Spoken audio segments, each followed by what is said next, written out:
given to you. Seek and you will find. Knock and it will be open to you. For everyone who asks, receives. And he who seeks, finds. And to him who knocks, it will be opened. Tell and study them. Thank you. Last 3 assemblies, we have been trying to look at just one word, which is ask. Right? We continue our journey today also.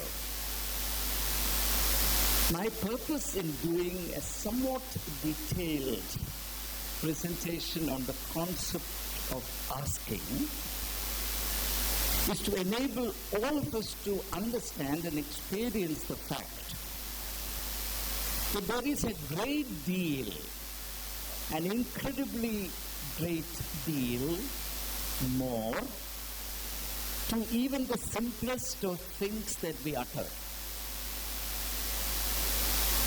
or even the most familiar experiences that we go through.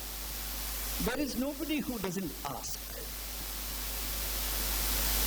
And there is nobody who doesn't ask every day. But the question is, what do you ask?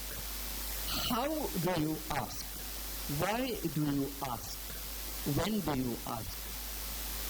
And that actually defines who you are. The kind of questions that you ask, how you ask, are extremely important. Yesterday our theme was the intellectual, spiritual, existential imperative to ask. There is a duty to interrogate, to question. It is an insult to ourselves to accept anything and everything from anybody and everybody because we are too lazy to apply our thinking faculties and examine data and evidence to come to a truthful conclusion. It is a complete and shameful abdication of responsibility. This is what we saw yesterday, right? You remember? I didn't use some of these words yesterday because we don't have to use the same words every day. Right? You remember? Today we are going to take that thought a little further on.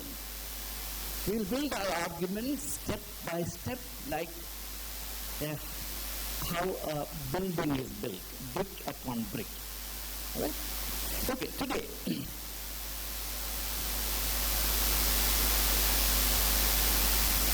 What does it mean to ask?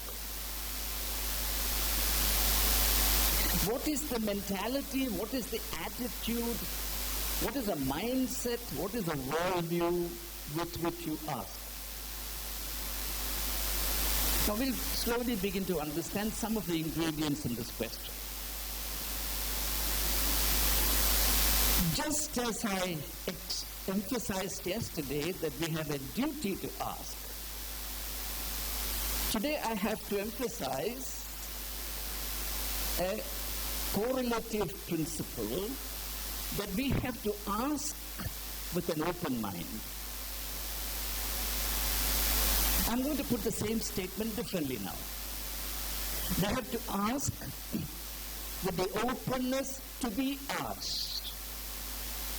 It can never be the case that you have the right to ask and nobody else has the right to ask. I say this because this is what I encounter all the time. This is what I introduced in one of the early assembly addresses as unilateralism, which is, I said then, a principle of violence. Every unilateral activity is inherently and inescapably violent. Right? Therefore, to ask in the healthy manner presupposes the willingness to be questioned. If you ask and are willing not to be questioned or unwilling to be questioned, then you become an instrument of disturbance. Then you ask not to learn. You ask in order to hurt. That brings me to the next point, that there are at least three attitudes with which people ask questions. There are three attitudes, or three mindsets. Okay? But these are simple things, and I hope you register them in your memory.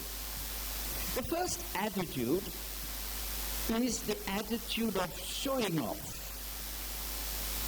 Every teacher would have experienced this, that there are some students in the class who just want to show off, and therefore they ask questions. And from the very nature of the question, from the tone of the question, you know whether it's a genuine question or not. You can immediately see through the intention. The question is asked not for clarification, not to seek some help, but to draw attention to oneself. Now, this is not questioning at all. This is self-advertisement. This is a disease called attention-seeking syndrome. There are some people who indulge in interrogation because of this mental disease. This is the most unproductive, uncivil, impertinent activity. Therefore, I want you to understand that not every form of questioning is healthy or desirable or intellectually valid, because we lack clarity on all of these things. There are some people who believe that just because somebody asks a question, that person is intellectually vibrant. Never the case. Or rather, in many cases, that is not the case. So, beware of this. If you're ever tempted to do so, asking a question only to show off yourself, please understand that you are actually displaying your intellectual bankruptcy or your cultural poverty. Right? Point number one. Point number two. There are some people who ask questions not to show themselves off, but to embarrass the other person, to show the other person down. Somebody may be expounding a theme, or somebody may be suggesting a possibility, and you don't like it, or you harbor some grudges against that person. So using your intellectual acumen, your negative, diabolic intellectual sharpness, you formulate a question in order to nonplus him, in order to discompose him or her, right? And you come maybe prepared with such questions, right? For example, in the open court we have, which was this month itself we have open court, very often questions are asked to the candidates for the office of the president, not to be enlightened, but to put the other person out of his depth, right? So such activities are also not intellectually healthy, productive, or sound. Okay? There's a story of a preacher. You know who a preacher is? A Christian preacher who preaches on text from the Bible. So he was one day preaching about the suffering in hell. And there is a passage in the Bible which says that there is weeping and gnashing of teeth. You know what gnashing of teeth is? Right? You grind your teeth. You grit your teeth in extreme states of discomfort or pain or whatever when you're tortured. So, extreme suffering. These are metaphors that indicate extreme suffering. So the preacher, of course, became very eloquent, and he went on describing the extent of suffering, the intensity of misery, etc., and said, you will gnash your teeth in hell. So there was a person sitting in the audience who was an old man who had no teeth. He said, sir, what about those who have no teeth? And the preacher said, teeth will be provided. You understand? So this question is not really meant to elicit an answer, right? It's meant to embarrass the other person, right? But there are other questions, a third category of questions that seek a better understanding. Questions that are washed in the waters of humility, admitting one's own limitations and seeking the help of the other to be enlightened, I want to understand this better. I've not reached that level. Would you please help me? Would you illumine this aspect? Would you explain this to me? Or even a step further, say, well, I have this, which seems to be either complementary or contradictory to your point. Can we possibly enter into a dialogue so that both of us understand this better? That's a healthy question. So, my point is that a healthy question presupposes A, an open mind, B, a willingness to dialogue. Now, dialogue is different from debate.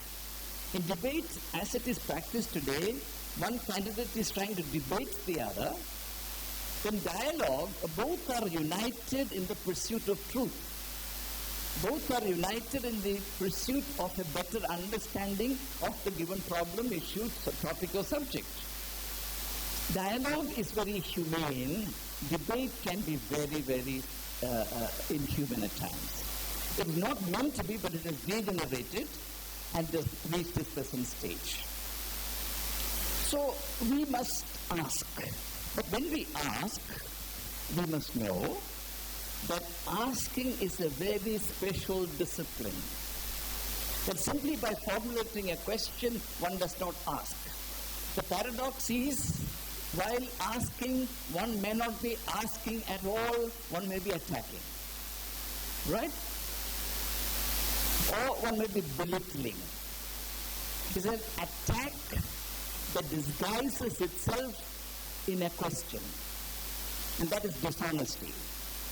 You understand? All right. Now,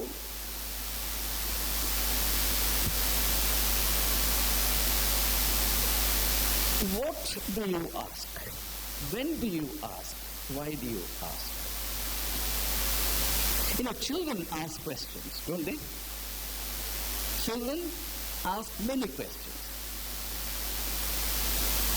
They may not always ask questions in the form of a question mark. Most children ask pertaining only their own needs. Right?